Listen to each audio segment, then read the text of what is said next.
MHP Genel Başkanı Devlet Bahçeli'nin Doğu Türkistan konusundaki sessizliğini sonunda Filistin Başkanı Mahmut Abbas bozabildi. Uygur Türklerine terörist muamelesi yapan Filistin Devlet Başkanı Mahmut Abbas'a MHP lideri Devlet Bahçeli'den tepki geldi. Bahçeli, Uygur Türklerine terörist demek cinayettir, rezalettir, Türk milletine saygısızlıktır dedi. Doğu Türkistan Kültür ve Enformasyon Merkezi Etik Başkanı Abdülcelil Karakaş yaptığı açıklamada, Sayın Bahçeli'yi bu duruşu dolayısıyla takdir ederiz dedi. Karakaş açıklamasında, öncelikle Sayın Bahçeli'nin bu konuyla ilgili açıklamalarını gönülden destekliyorum. Bir ülkücü ve milliyetçiye ancak bu duruş yakışır ve tebrik edilir. Fakat soykırım mağdurları olarak Milliyetçi Hareket Partisi ve Türkiye'nin bu konuda pratik adımlar atması gerektiğini bir kez daha vurguluyoruz. Türkiye, batılı demokratik ülkeler gibi Çin'in bu suçunu soykırım olarak kabul etmeli ve somut adımlar atmalıdır ifadelerini kullandı.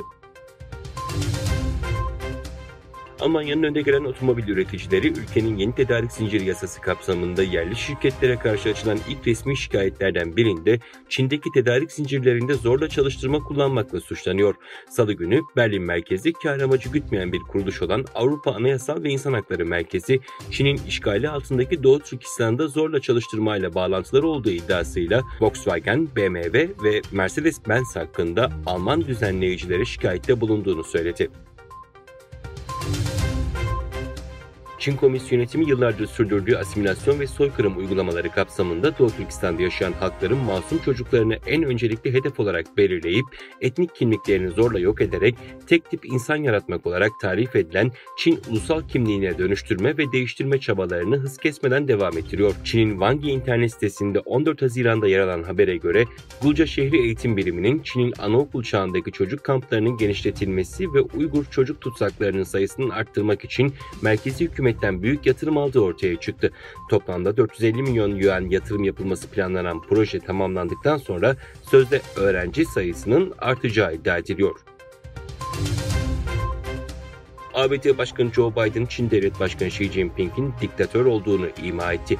Kaliforniya'da düzenlenen bir kampanya resepsiyonunda konuşan Biden, Xi'nin Şubat'ta Amerikan hava sahasına giren Çin casus balonunun düşürülmesine verdiği tepkinin nedeninin balonun orada olduğunu bilmemesinden kaynaklandığını öne sürdü.